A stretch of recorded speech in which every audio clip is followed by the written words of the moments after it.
बिस्मिल्लाहिर्रहमानिर्रहीम।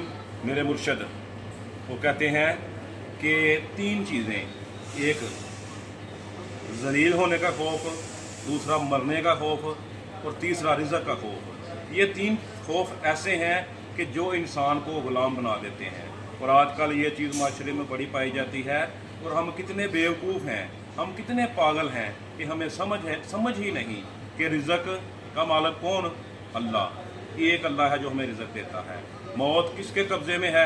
हम सबको मालूम है कि मौत जिस दिन हमारा वक़्त मुकर्रर है, हमारी मौत आएगी। जब रिज़्क़ अल्लाह ने देना है, मौत अल्लाह के पास है। और मौला कायनात भी फरमाते हैं ना कि जिसको अल्लाह ज़लील करे उसको कोई इज़्ज़त नहीं दे सकता, और जिसको अल्लाह ताला इज़्ज़त देते हैं ना उसको पूरी दुनिया में, दोनों जहानों में कोई ज़लील नहीं कर सकता।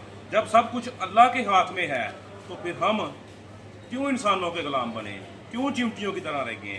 ये मेरे मुर्शिद कहते हैं, इस पे अमल करें। मेरे मुसलमान भाइयों, पूरी दुनिया से ये मेरा पैगाम है, वो तमाम ख़ास तौर पर मुसलमानों से मेरा पैगाम है कि इस चीज़ पे अमल करें। अस्सलाम वालेकुम।